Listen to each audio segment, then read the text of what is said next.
Family, how are you doing? This is Alex here with Fit Body, and I am coming to you today because I know so this week we have progress per week, which means, remember, as we talked about earlier, now every 6 weeks you have the opportunity to check your numbers here at Fit Body, just to make sure that we can keep track of how you're doing and making sure that you're moving in the right direction.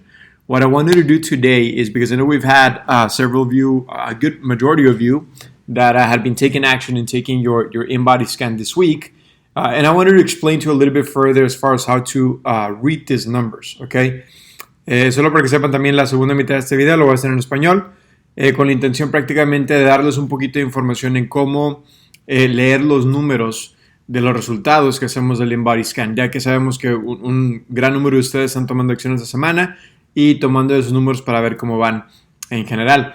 So that being said, let me just jump here real quickly, and I wanted to refer you to the Facebook page because, again, every Monday I usually share with you the updates, the weekly update post, which looks like this. I also send it to you through email. But whenever you go here to this post, whenever you scroll down here, you're going to be able to find some important links, such as so that way you can schedule your next in-body scan. But also you're going to find the resource side, which is right here, right? Again, don't reinvent the wheel to success. Make sure you check out the resource side, which you click here. And here you will find the resource side, which has your nutrition tutorial video, your nutrition guide, and all the good stuff. Now, the reason why I wanted to show this here is because I wanted to scroll down and show you that here you also have the numbers that we're looking at whenever we check your body fat percentage, okay? Now, when we do the in-body scan, it usually looks something like this picture right here, okay? Where it's going to show you different numbers. It's going to show you the total weight. It's going to show you the skeletal muscle mass, which lets you know how much muscle you have in the body. It's going to show you the body fat mass, which lets you know how much body fat you have in the body. It's going to show you the BMI, which stands for body mass index, and that's usually the number that they check when you go to the doctor. Okay, it's an index. Okay, and then the one at the very bottom, there's going to be the percentage of body fat. For what we do here at Fit Body, and whenever we're looking at fitness overall, the ones that we are really going to care for is going to be the percentage of body fat, because that's going to determine how the body looks and feels.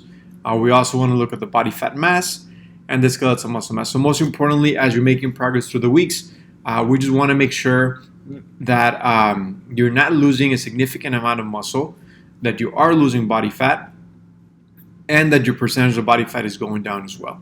Okay, so let me explain to you here one by one. So the very first one to look at is the BMI. Now, whenever you scroll down here, and we'll look at the BMI stands for body mass index. Like I said, this is the chart that they use when you go to the doctor.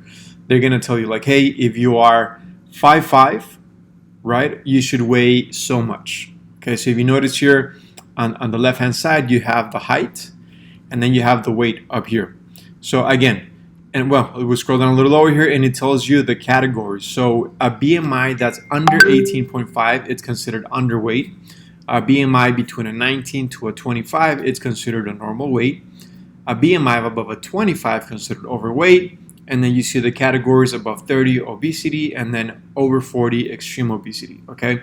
So the doctors use these numbers more than anything as an indicator of the individual's health. To give you an example, if someone has a BMI that is above a 25, the doctor will tell you, hey, you know what, we have to work on bringing down the weight, because now you have a higher predisposition of developing some sort of condition like diabetes, high blood pressure, so on and so forth, okay?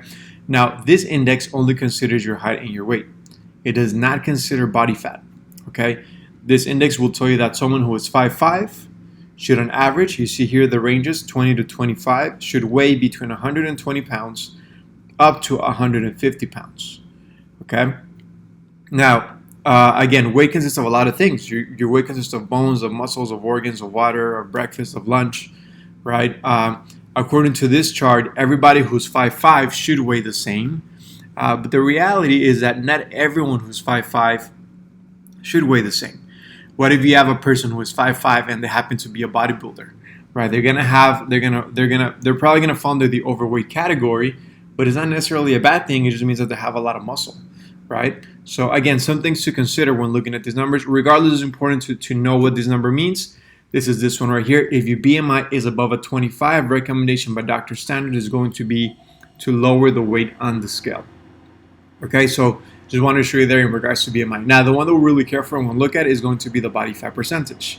Okay, now this one we do categorize it by age, basically. So here it tells you the averages. Okay, so you're gonna notice for the most part for female, numbers below a 36 to 35% and below are gonna be considered ideal.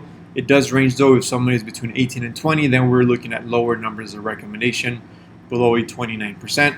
Just so you have an idea of where you stand, what are the recommendations? I would tell you like perfect numbers to look at is going to be anywhere between the low end of the average and the ideal numbers right here. So for example, someone who is 36 to 40 years old, if you have a body fat percentage between a 26 up to a 29%, those are going to be considered pretty optimal numbers. Okay, regardless of where you're at, it's always important to be self-aware of where you stand so that way you know what you're working towards over the next 6 weeks. Okay, now this is the female chart, and then we have the male chart. It is different, okay, based on male and female. So usually females will store more fat than males. Bad news, right? But that's just the way it works. Again, because females need more fat than males in general, especially when we talk about, because of the reproductive organs. So that does matter, and that's why women tend to store more body fat than men in general. So just for you to have an idea of what these numbers mean. Now, next thing for you to know, you might say, okay, let's say I check my numbers this week and I realized that my muscle mass went down. Okay, so if you see your muscle mass go down, the most important thing to check at right after that is if your body fat went down. Okay, because if your muscle mass went down, but your body fat did not change, that's a big indicator that we have to change something. Okay, and what that usually means is that you're probably going to have to keep, an eye on the nutrition. For the most part, the only reason for why you might be losing muscle is because you're working out, you're being consistent with the training, and you're not nourishing your body enough nutrients. Always remember this: your muscle is like an engine that burns fuel. If you don't nourish the engine, the body's going to say, well, hey, I can't keep up with this engine that's making me burn too much fuel, so instead I'm going to get rid of it. Okay, this is what happens with strict dieting. This is what happens when you only eat once or twice a day. For the most part, you will see the weight stay stuck, but we're going to see the muscle mass go down, and that is not what we want for you. Okay, so again, if your muscle mass went down, just let it be. Again, this is not the end of the world. Again, the whole purpose of checking numbers is to know what you've been doing and to know where you need to course correct for the future. But if you never check numbers, then you would never know if you're making progress or not. Okay, so that being said, if your muscle mass went down, the very first thing to think about is, am I eating enough protein? Am I eating every 3 to 4 hours? If the answer is no, if you're not nourishing your body every 3 to 4 hours, then it is a big indicator that we need to be more consistent with your eating habits. Okay, remember the workout is 30 minutes, your day is 24 hours.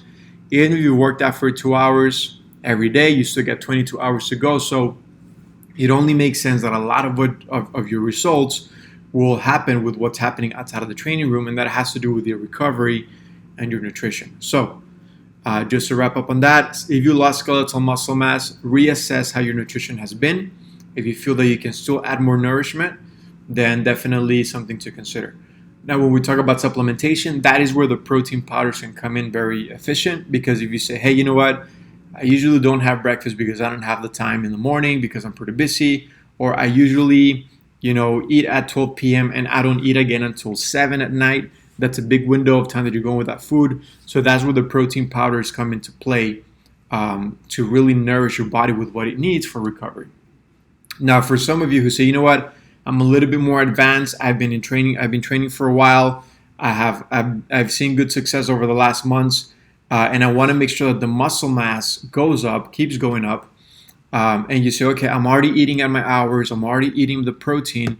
In that case, a good recommendation for someone who is in that position, that's where we can consider the BCAAs as a supplementation. Why? Because the BCAAs, or branched chain amino acids, basically what they do is they help for muscle recovery.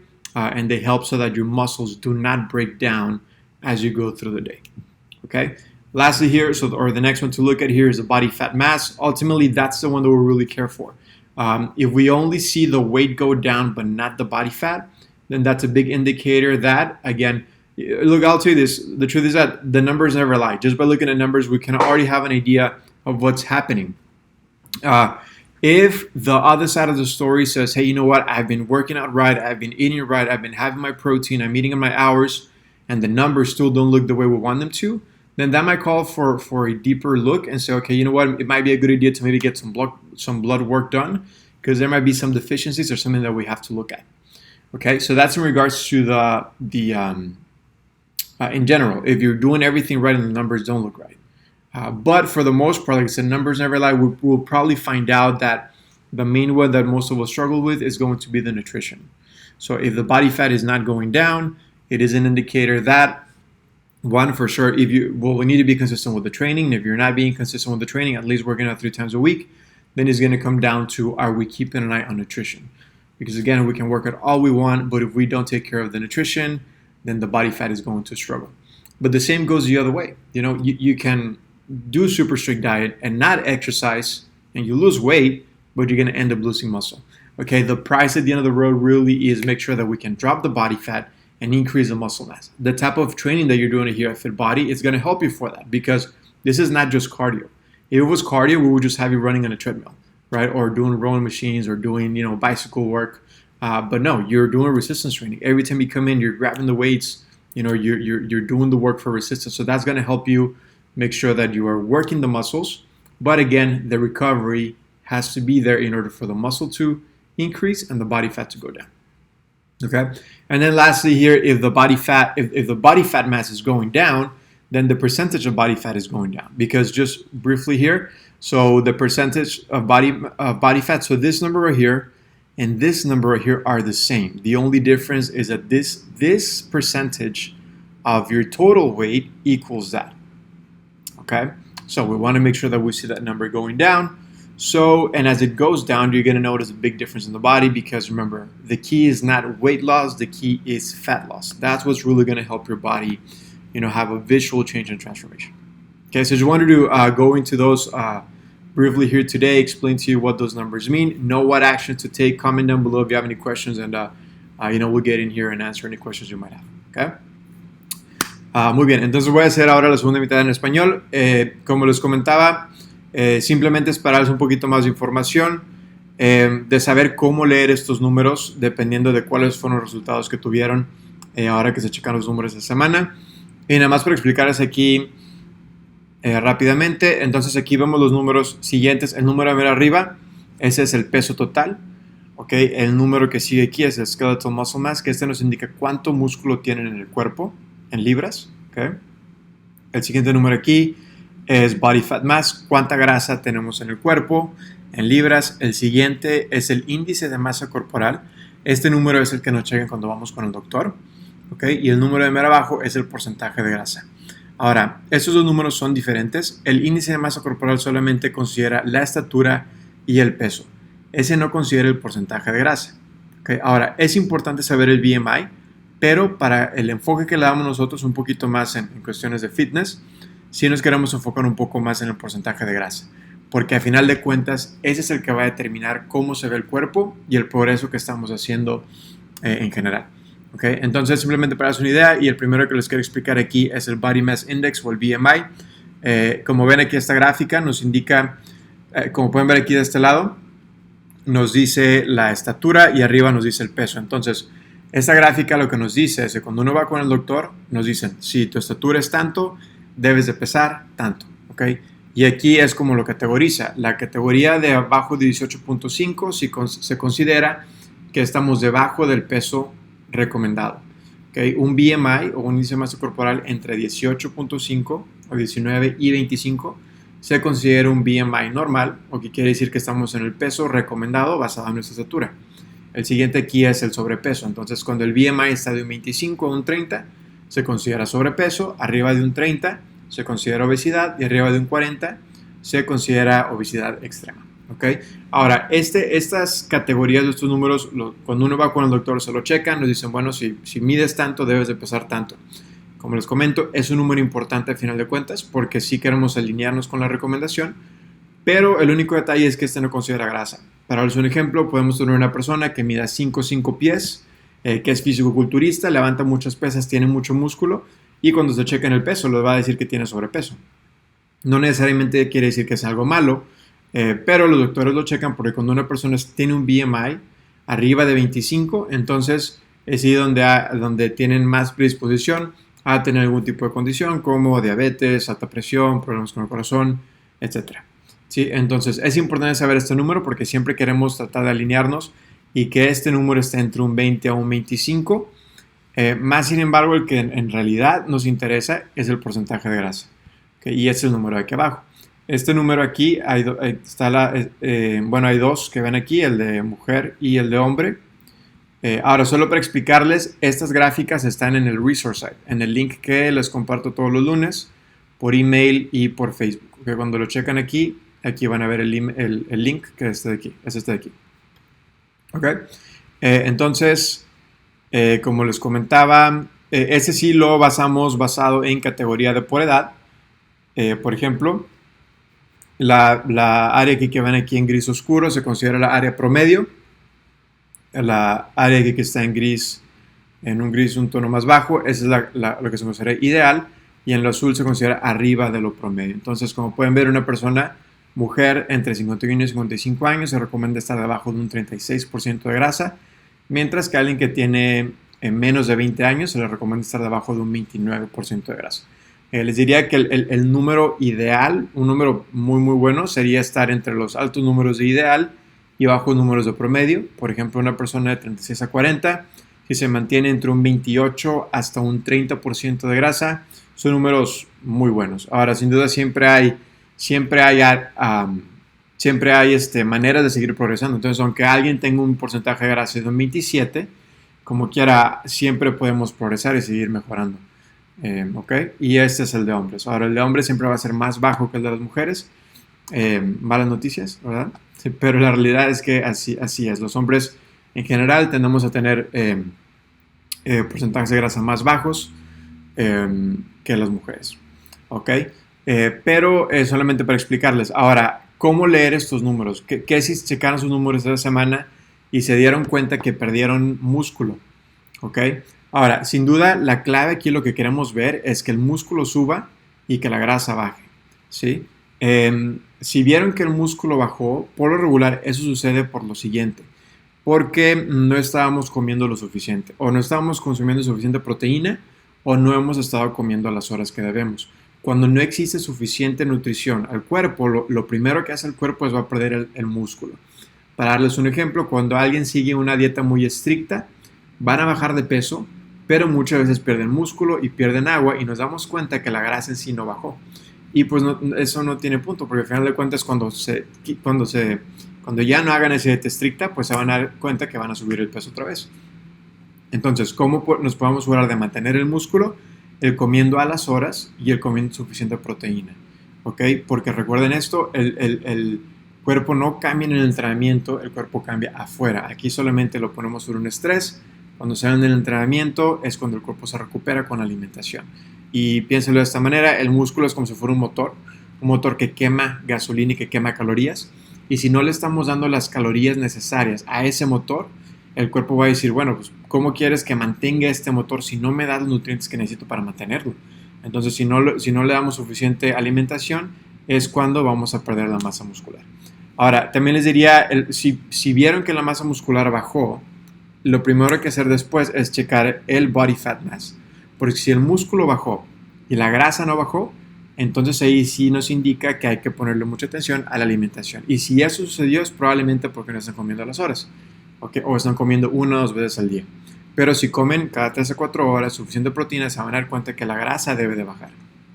Ahora, si alguien nos dice, ¿sabes qué? He estado comiendo a mis horas suficiente proteína, ejercicio mínimo 3 veces por semana y los números aún no se ven como queremos, entonces ahí sí nos indica que tenemos que tomar más acciones y quizás hacer un chequeo de sangre, porque a veces puede haber algún tipo de deficiencia que esté afectando que el cuerpo no esté progresando. Pero ese es un caso muy raro. Como les digo, siempre lo primero va a ser la alimentación, el ejercicio, el agua y el descanso, como lo hemos platicado en las últimas semanas. ¿Ok? Ese sí bajó la masa muscular. Y si subió, pues eso es bueno, pero ahí quiere decir que están progresando en la masa muscular. Solo para decirles, el tipo de entrenamiento que estamos haciendo sí beneficia eso. ¿Por qué? Porque están haciendo resistencia. Cada vez que hacen el entrenamiento estamos usando los músculos. Si fuera cardio nada más, solamente lo estuviéramos en una caminadora o en la máquina de remar por más de 30 minutos. Y eso es cardio, no es que sea malo, pero no trabaja el músculo. Y las metas que tenemos aquí por ustedes no es nada más bajar de peso, es bajar de grasa y aumentar masa muscular. Entonces el tipo de entrenamiento que están haciendo está bien para aumentar masa muscular, pero hay que alimentar. El segundo aquí para ver es el body fat mass, que al final de cuentas queremos que se esté bajando. Si vieron que ese número no cambió, regresamos a lo mismo, probablemente tiene que ver con la alimentación. Y claro, que sean constantes con el entrenamiento. Sí, recuerden, lo básico y lo que hemos hablado en las últimas semanas es hacer ejercicio mínimo 3 veces por semana, nutrir al cuerpo en promedio cada 3 a 4 horas, tomar suficiente agua y dormir de 6 a 8 horas. Si esas 4 cosas están bien, esos números van a estar bien. Entonces, si esos números no se movieron en la manera en la que quisiéramos, siempre pregúntense, de esas 4 áreas que les acabo de decir, ¿cuál está fallando y qué podemos hacer? Si los números no se movieron en la dirección que querían, tengan esto en mente, no es el fin del mundo, no es nada malo, simplemente es darse cuenta, y es importante darse cuenta, porque si no checáramos, pues nunca supiéramos si lo que están haciendo no está funcionando. Entonces, es simplemente ver números, no dejar que jueguen con la mente, simplemente analizar esos números para saber, ok, cuál es la acción que tengo que tomar en las siguientes 6 semanas. Bien, pero bueno, solo quería darles algo de información de cómo leer esos números, qué acciones tomar. En este caso, repito nada más, en la masa muscular, si alguien dice, oye, ¿sabes qué? Estoy comiendo las horas, ya llevo tiempo haciendo fit body, ya he visto un buen resultado y quiero seguir aumentando la masa muscular, ahí está. Bueno, si ya está la alimentación, entonces es donde podemos hablar de la suplementación. Y ahí en ese caso es donde pueden entrar los BCAAs, que son los Branched Chain Amino Acids, son aminoácidos prácticamente, que nos ayudan a que el músculo no se deteriore y nos ayudan a la recuperación del músculo. Ahora, no todos tienen que tomar BCAAs, simplemente va a ser para alguien que, ¿sabes qué? Ya estoy comiendo bien, ya voy bien con todo y quiero como quiera ayudarle un poquito más al músculo. Ahora, si alguien dice, oye, ¿sabes qué?